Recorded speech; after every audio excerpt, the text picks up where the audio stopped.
아마도 삼성의 이재용 회장에게 물어보지는 않았지만 그도 역시 삶이 힘들다고 할 것입니다. 순간순간 힘든 일들이 다가오기 마련입니다. 삶의 내용은 각양각색이지만 누구나 힘겨운 삶을 삽니다. 우리 성도도 마찬가지죠. 그런데 안타깝게도 사는 것이 힘겹다고 해서 믿음이 없는 것은 아니지만은 믿음의 역동성을 잃어버리고 이럭저럭 신앙생활을 하는 성도들도 있습니다. 믿음의 역동성을 잃어버린다면 그의 믿음은 이미 패배한 것이나 다름이 없습니다. 하나님께서 예레미야를 통해서 본문의 말씀처럼 새 언약의 말씀을 주실 때에는 유다 백성은 예루살렘과 성전의 파괴를 생생하게 목격하고 있었습니다. 그리고 바벨론에 의해서 멸망당하고 바벨론의 포로로 살아야 하는 그 자신들의 삶에 대해 극도의 두려움 가운데 있었습니다. 현재의 두려움뿐만 아니라 깜깜한 미래에 대한 두려움도 있었습니다. 그들의 삶이 지금 우리들이 힘들어하는 것보다 훨씬 더 힘들었다는 말입니다. 그때 하나님께서 예레미야를 통해서 하나님의 섭리 가운데 감추어진 미래의 계획을 선포해 주셨는데 그것이 바로 오늘 본문의 새 언약의 말씀입니다. 그러므로 이 새 언약의 말씀은 힘겹게 살아가는 하나님의 백성들에게 주시는 말씀입니다. 왜 그런 상황에서 힘든 상황에서 새 언약의 말씀을 주셨을까요?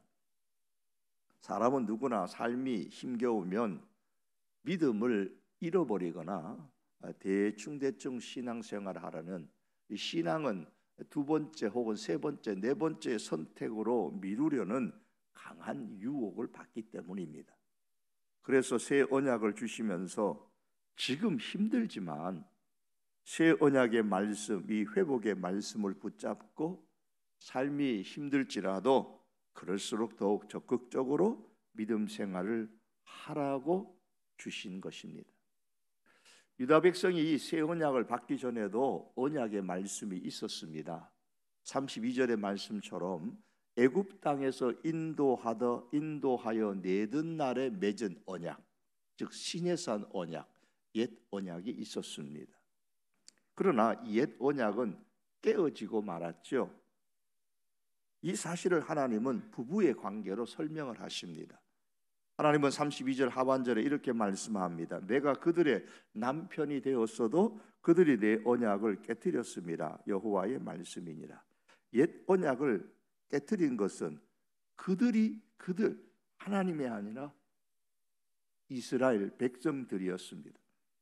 그들은 현실의 안전과 번영을 추구하는 대신에 하나님에 대해서는 아주 소극적으로 신앙생활을 했습니다.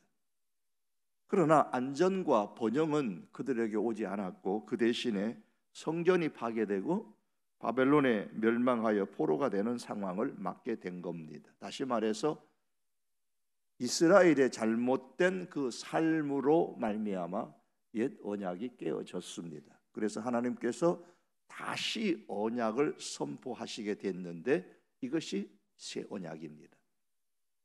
그럼 이 새 언약으로 말미암아 달라지는 것은 뭘까요? 몇 가지가 있습니다. 첫째는 언약의 대상자가 달라집니다. 31절에 보시면 내가 이스라엘 집과 유다 집에 새 언약을 맺으리라고 했습니다. 이스라엘 집과 유다 집이라고 표현한 것은 통일 이스라엘 나라가 북이스라엘과 남유다로 나뉘어졌다가 둘 다 강대국에 의해서 멸망을 당했기 때문입니다. 따라서 이스라엘 집과 유다 집이라는 것은 분열되기 전에 전체로 이스라엘, 통일 이스라엘 집이라고 보시면 되겠습니다. 누가 옛 언약을 깨뜨렸습니까? 이스라엘 백성이라고 했죠. 그런데 하나님은 이제 누구와 새 언약을 맺겠다고 하셨습니까? 이스라엘 백성입니다. 그러나 말은 동일한 이스라엘 백성이지만 같은 이스라엘 백성은 아닙니다. 옛 언약의 대상자는 출애굽한 이스라엘 백성입니다. 그럼 새 언약의 대상자인 이스라엘은 누구일까요? 이사야서 10장 22절의 말씀은 이렇게 말씀합니다. 이스라엘이여 내 백성이 바다의 모래 같을지라도 남은 자만 돌아오리니 넘치는 공의로 파멸이 작정되었습니다. 이 말씀을 인용해서 신약에 오면 로마서에서는 이렇게 말씀을 합니다. 또 이사야가 이스라엘에 관하여 외치되 이스라엘 자손들의 수가 비록 바다의 모래 같을지라도 남은 자만 구원을 받으리니. 그러므로 예레미야 선지자의 시점에서 미래에 하나님께서 새 언약을 맺어질 대상은 출애굽한 이스라엘 백성도 아니고 바벨론에서 귀환한 이스라엘 백성도 아니고 이사야 선지자의 표현대로 하면 남은 자, 바울의 표현대로 남은 자입니다. 이 남은 자는 하나님을 신실하게 의지하는 사람입니다. 로마서 11장 5절에서는 이 남은 자는 하나님의 은혜로 택하심을 입은 사람들이라고 했습니다. 그러므로 새 언약의 대상자는 바로 예수님을 믿는 저와 여러분들입니다. 우리가 오늘 이 새벽에 새 언약에 관한 말씀을 깊이 알아야 되는 이유도 거기에 있는 겁니다. 우리가 대상자인 거예요. 둘째로 새 언약을 맺는 방법이 달랐습니다. 하나님은 새 언약을 맺으실 때에는 옛 언약을 맺을 때와 다른 방법으로 언약을 맺겠다고 하셨습니다. 33절에 보면 그러나 그날 후에 내가 이스라엘과 맺을 언약은 이러하니 곧 내가 나의 법을 그들의 속에 두며 그들의 마음에 기록하여 나는 그들의 하나님이 되고 그들은 내 백성이 될 것이라. 여호와의 말씀이니라. 옛 언약의 목적이 뭐예요? 이스라엘은 하나님의 백성이 되고 하나님은 이스라엘의 하나님이 되시는 겁니다. 이게 중요한 하나님의 언약 사상에 있어서 언약 내용의 핵심적인 겁니다. 하나님은 이스라엘의 하나님이 되고 이스라엘은 하나님의 백성이 되는 겁니다. 그런데 이 말씀에 보시면 새 언약의 목적도 똑같아요. 하나님은 이스라엘의 하나님이 되고 이스라엘은 하나님의 백성이 되는 겁니다. 이로 볼 때에 옛 언약이든 새 언약이든 하나님께서 언약을 맺으신 그 목적에는 변함이 없어요. 그럼 무엇이 달라졌느냐? 언약을 주시는 방법이 달라졌습니다. 옛 언약은 시인의 산 언약으로 돌에 새겨 주셨습니다. 반면에 새 언약은 마음에 새겨 기록하시겠다고 오늘 성경이 말씀했죠. 그럼 마음에 하나님의 법을 새겨 기록하면 어떤 일이 일어날까요? 그 첫째는 새 언약의 시대가 되면 하나님을 경외하는 마음이 생기게 됩니다. 예레미야 32장 40절입니다. 내가 그들에게 복을 주기 위하여 영원한 언약을 그들에게 세우고 나를 경외함을 그들의 마음에 두어 나를 떠나지 않게 하고. 영원한 언약, 새 언약입니다. 그들에게 세우는데 나를 경외함을 그들의 마음에 두겠다. 사람의 마음속에 하나님의 법을 기록해 두시겠다. 이 말씀은 32장의 표현대로 하면 하나님을 경외하는 마음을 심어주겠다는 겁니다. 하나님을 경외하는 마음을 우리 사람의 마음에 심어두면 어떤 일이 일어나느냐 하면 자발적으로 그 마음에서부터 하나님의 언약의 법에 순종하고 하나님을 떠나지 않게 될 것입니다. 그러므로 새 언약은 인간의 연약함 때문에 결코 깨어지는 법이 없습니다. 두 번째는 새 언약의 시대가 되면 하나님을 아는 지식으로 가득하게 됩니다. 예레미야 선지자는 이스라엘 백성이 악을 행하고 옛 언약을 깨뜨린 것은 하나님을 알지 못하기 때문이라고 했습니다. 예레미야 5장 4절에 이르시기를 내가 말하기를 이 무리는 비천하고 어리석은 것뿐이라 여호와의 길 자기 하나님의 법을 알지 못한다 그랬어요. 그러나 하나님께서 사람의 마음에 하나님의 법을 새겨 기록해 두면은 그 사람들의 마음은 변화되어져서 하나님을 알게 됩니다.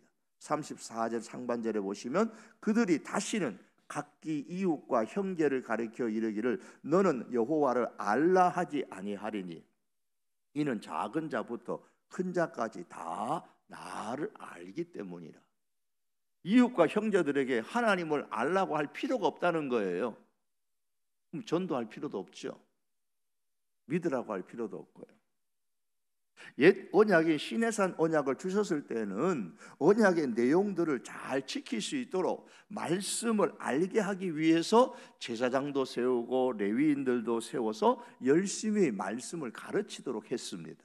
그러나 새 언약을 주시고 하나님을 경외하는 마음을 마음에 새겨 심어주시면 하나님을 알라고 가르칠 필요도 말할 필요도 없습니다. 왜냐하면 작은 자부터 큰 자까지, 즉 모든 사람들이 다 하나님을 알기 때문이라, 하나님을 아는 지식으로 가득하기 때문이라 그랬습니다. 셋째, 달라지는 점은 새 언약의 시대가 되면 하나님께서 죄를 용서해 주실 뿐만 아니라 죄를 기억도 하지 않는 사죄의 은혜를 누리게 됩니다. 34절에 내가 그들의 악행을 사하고 다시는 그 죄를 기억하지 아니하리라 여호와의 말씀이니라고 했습니다. 자, 그러면 여러분 이미 짐작을 하셨겠지만 성경의 전체를 두고 볼 때에 이런 일들이 언제 일어나요? 하나님을 경외하는 마음이 생겨서 결코 하나님을 떠나지 않아요. 사람들이 다 하나님을 알기 때문에 더 이상 말씀을 가르칠 필요도 없어요. 말할 필요도 없어요. 하나님께서 우리의 죄를 다 용서하시고 다시는 우리의 죄를 기억하지 않기 때문에 완전한 사죄의 은혜를 누리고 삽니다. 이런 일이 언제 일어나요? 새 언약, 새 시대에 일어나는 거예요. 그러면 그때가 언제입니까? 예수님께서 재림하신 후에 완전한 천국에서 일어날 일입니다. 이를 본다면 하나님께서 새 언약을 맺으시는 날은 언젠가? 오늘 본문 31절에 보시면 하나님이 말씀하십니다. 보라, 날이 이르리니 내가 이스라엘 집과 유다 집에 새 언약을 맺으리라. 날이 이르면 이 언약을 맺겠다고 했습니다. 날이 이르면 새 언약을 맺는데 새 언약을 맺으시는 날은 새 언약으로 말미암아 이루어지게 될 그 내용들을 볼 때에 예수님께서 재림하신 이후에 완성하게 될 종말론적 하나님의 나라, 궁극적 하나님의 나라, 천국의 날입니다. 새 언약은 완성된 하나님의 나라, 천국에서 완전히 실현될 것입니다. 그러면 지금 우리들하고는 아무 상관이 없겠네요. 그렇지 않습니다. 상관이 있습니다. 새 언약이 왜 상관이 있느냐? 새 언약의 시작이 언제냐라는 겁니다. 히브리서 8장 8절에서 12절에 이 사실을 설명을 합니다. 예레미야 31장 31절에서 34절 이 본문의 말씀을 인용하여서 기록하고 있는 것이 히브리서 8장 8절에서 12절의 내용입니다. 그리고 그 인용을 다 한 다음에 역시 마지막에 뭐라고 말하냐면 새 언약이라 그렇게 13절에서 말씀합니다. 그리고 이어서 그 다음에 히브리서 9장 말씀에 가면 옛 언약과 새 언약을 비교를 하는데 거기서 장막을 비교하고 희생 제물을 비교하고 제사의 횟수를 비교하고 제사를 드리는 사람에 대해서 서로 비교를 합니다. 그리고 결론으로 이렇게 말씀합니다. 히브리서 11장 15절에 이로 말미암아 그는 예수는 새 언약의 중보자이시니 그랬습니다. 옛 언약의 중보자는 아론 계열의 대제사장이지만 새 언약의 중보자는 하늘의 대제사장이신 예수님이라고 결론을 짓습니다. 그러므로 새 언약은 언제부터 시작이 되어지느냐? 예수님으로 말미암아 시작됩니다.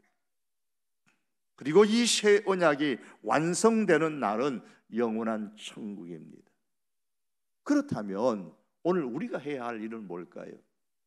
완전한 천국에서 예수님을 믿는 우리는 새 언약의 성취로 말미암아서 온전히 하나님을 경외하는 마음을 가지고 하나님을 떠나지도 않고 하나님을 아는 지식으로 아주 충만하게 되어져서 하나님을 잘 경외하게 될 것이고, 그리고 하나님의 완전한 죄 용서의 은혜를 누리면서 우리는 의로운 인생을 살아갑니다. 어차피 이렇게 된단 말이에요. 새 언약의 내용으로 약속을 하셨어요. 어차피 이렇게 될 것이니 그럼 이 땅을 사는 동안에 가능한 소극적으로 신앙생활을 해도 괜찮다고 생각을 한다면 그것은 새 언약을 주신 하나님의 마음을 크게 오해하는 겁니다. 하나님께서 처음에 새 언약을 주실 때에 오늘 본문 예레미야서에서 어떤 마음으로 주셨다고 했습니까? 비록 삶이 힘들지라도, 아니 삶이 힘겹기 때문에 믿음을 잃어버리거나 소홀해질 수 있으니 그러지 말고 하나님을 위해 위험을 무릅쓰는 아주 적극적인 신앙생활을 하라. 그런 취지에서 새 언약을 주신 겁니다. 너희의 미래의 인생은 이렇게 될 것이다. 그러니 지금은 적극적으로 신앙생활을 하라고 말씀하시는 거예요.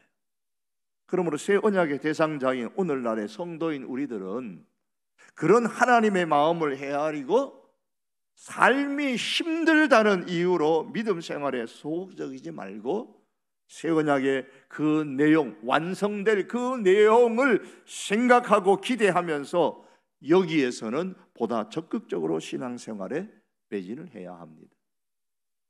마태복음 25장 14절에서 30절에 보시면 예수님의 달란트 비유의 말씀이 나옵니다. 금 5달란트, 2달란트, 1달란트를 주고 주인이 떠났는데 나중에 주인이 돌아와서 회계 장부를 가지고 오라, 장부 검사를 하는 내용입니다. 이 말씀의 핵심은 5달란트, 2달란트 받은 사람이 또 다른 5달란트, 2달란트를 남겼다는 것이 아니고 핵심의 포인트는 1달란트 받은 사람의 그 행동입니다. 1달란트 받은 종에게 주인은 악하고 게으른 종이라고 책망을 하셨어요. 악하고 게으른 종의 문제점이 뭡니까? 뭐가 잘못됐길래 책망을 받았어요? 그가 주인이 다시 오신다는 사실을 몰랐습니까? 아니에요. 주인과 대화하는 내용을 보면 종은 분명히 주인이 다시 온다는 걸 알았습니다. 오늘 우리가 예수님 다시 오신다는 거 모릅니까? 우리는 압니다. 우리는 믿습니다. 1달란트 받은 종은 주인으로부터 받은 돈을 낭비하여 다 써버렸습니까? 자기를 위해서 그 주인의 돈을 낭비도 안 했습니다. 안전하게 잘 보관을 해놓았어요. 그런데 왜 악하고 게으른 종이라고 책망을 받았을까요? 위험을 감수하는 모험을 하지 않았기 때문입니다. 주인은 1달란트를 주면서 적극적으로 이것을 활용하라고 했는데 그런 위험을 감수하는 모험을 할 생각을 안 했습니다. 마태복음 25장 25절에 주인 앞에서, 돌아온 주인 앞에서 이 종은 이렇게 말합니다. 두려워하여 나가서 당신의 달란트를 땅에 감추어 두었었나이다. 보소서, 당신의 것을 가지셨나이다. 종은 말했습니다. 두려웠습니다. 그래서 나가지 않았습니다. 감추어 두었습니다. 주인의 것을 가지고 위험을 감수하는 모험을 하는 것이 두려웠습니다. 그래서 그는 그 1달란트를 땅에 묻어두고 그저 자신의 삶이 안전하기만을 원했습니다. 삶에 어떤 풍파가 일어나지 않고 조용하기를 원했습니다.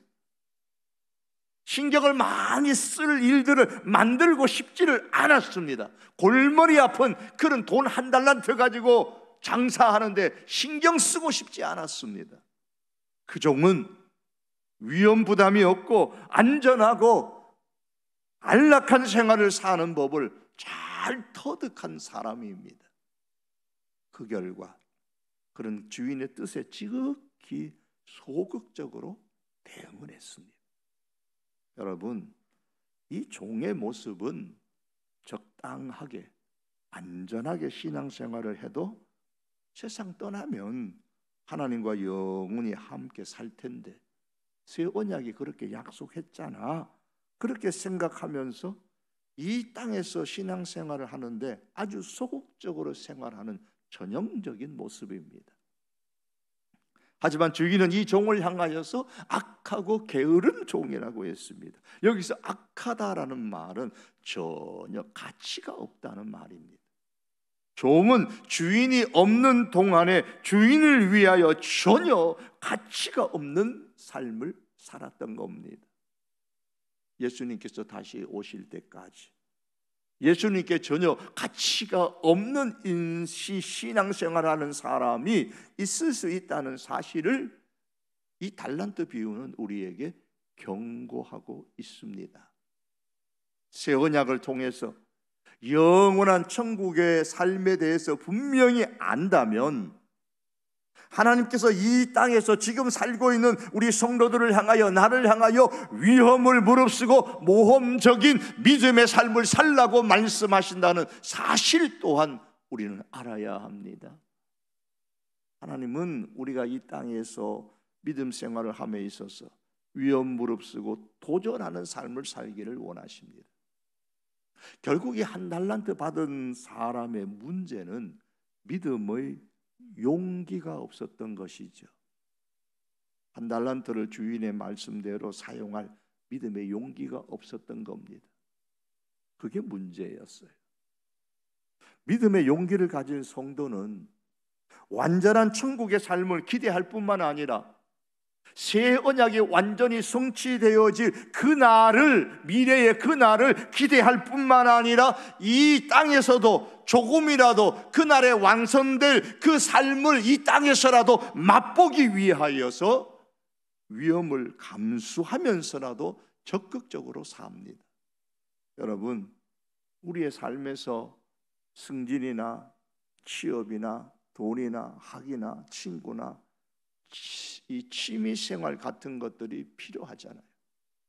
그런데 이런 것을 얻는데 우리는 적극적입니다. 이런 데 소홀히 하는 사람 별로 없어요. 그러나 믿음의 용기를 가진 성도는 이런 것보다 예수님과 복음에, 우리의 신앙의 생활에 더 적극적이어야 합니다. 천국에서 살 모습을 기억하고 새 언약에 완성될 것을 누리는 그 모습을 기억하고 천국의 그 삶을, 새 언약의 그 삶을 지금 이 땅에서 한번 살아보자. 힘들어도 한번 살아보자. 어려워도 한번 해보자.